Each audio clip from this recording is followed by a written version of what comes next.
Good morning बच्चों। कल हमने स्टडी किया the types of crystalline solid, molecular, metallic, covalent and ionic solid in their property. Today we will start the next portion, that is crystal lattice and unit cell. That means now we have to focus on crystalline solid. Crystalline solid किस तरीके से होते हैं, किस तरीके से उसमें atom molecules arrange होते हैं. That means the structural definition of crystalline solid. So first of all, crystal lattice, the figure which you have shown, all the atoms molecules are arranged in a regular pattern. That means that is crystalline solid. ठीक है. अब crystalline solid को अगर इसको हम consider करें इस तरीके से कि crystalline solid के एटम इस तरीके से अरेंज हैं, तो ये एक रेगुलर स्ट्रक्चर है. व्हेन इस कंस्टिट्यूएंट पार्टिकल्स को हम एक लाइंस के फॉर्म में इसको रिप्लेस कर दें, तो ये जो पॉइंट्स यहाँ पर आपको दिखाई देंगे, these points are known as lattice point.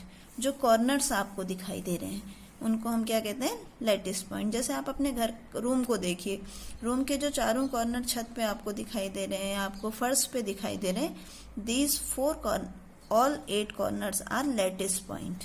ठीक है. और इन्हीं लैटिस पॉइंट को अलग अलग तरीके से हम अगर रिप्रेजेंट करें तो हमें टोटल 14 पॉसिबल स्ट्रक्चर हमें मिलते हैं. और वो ब्रेवियस एक मैथमेटिशियन थे, उन्होंने 14 लैटिस जो है डिस्कवर किए थे. These are known as Bravais lattices. ठीक है. तो अब हम क्रिस्टल लैटिस को डिफाइन करते हैं कि क्रिस्टल लैटिस होता क्या है. और बोर्ड में 1 मार्क्स में क्रिस्टल लैटिस की डेफिनेशन भी आती है. ठीक है. सो क्रिस्टल लैटिस क्या है. क्रिस्टल लैटिस एक 3 डायमेंशनल स्ट्रक्चर है, सबसे पहली बात. ठीक. And the each point in crystal lattice that is known as lattice point. ये जो लैटिस पॉइंट है, it may be atom, molecule और आयन. एटॉमिक सॉलिड होगा तो एटम, आयनिक सॉलिड होगा तो आयंस.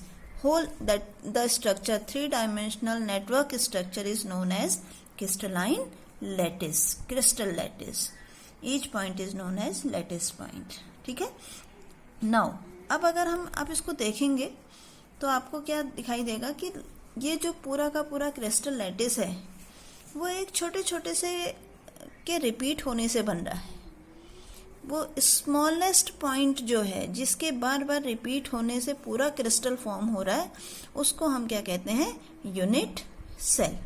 या इस तरीके से आप इसको समझ सकते हो, जैसे आपके स्कूल की बिल्डिंग है, स्कूल की बिल्डिंग में एक रूम आपका, और वही रूम के लेफ्ट साइड में रूम, राइट साइड में रूम, सामने रूम, उसके ऊपर वाली बिल्डिंग में रूम, हर जगह रूम जो है, यानी कि एक ही रूम के रिपीट होने से बार बार एक पूरा क्रिस्टल फॉर्म हो रहा है, पूरा स्कूल का एक स्ट्रक्चर तैयार हो रहा है.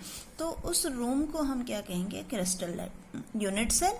और पूरा जो स्ट्रक्चर तैयार हो रहा है that is known as crystal lattice. या आप समझ सकते हैं, दीवार आपने देखी होगी बनते हुए. दीवार में क्या होता है, एक ही ईंट बार बार रिपीट होती है. तो पूरा जो दीवार का स्ट्रक्चर बना मिला है आपको, दैट इज 3-डायमेंशनल क्रिस्टल लैटिस. और जिसके बार बार रिपीट होने से बन रहा है, दैट मीन्स वो brick, that is known as unit cell. तो क्रिस्टलाइन सॉलिड एक 3-डायमेंशनल स्ट्रक्चर है. और यूनिट सेल क्या हो गया, unit cell is a basic structure by which the repetition of by which a crystal lattice can be formed. ठीक है. तो अब एक ये लैटिस सेल का हम एक एग्जांपल लेते हैं.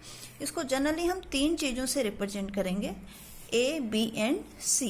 ए, बी एंड सी क्या हो गई, ये इनकी डायमेंशंस हो गई. X axis, Y axis, Z axis में डायमेंशन इक्वल भी हो सकती हैं, इक्वल नहीं भी हो सकती हैं. क्यूबिक फॉर्म होगा तो इक्वल होंगी,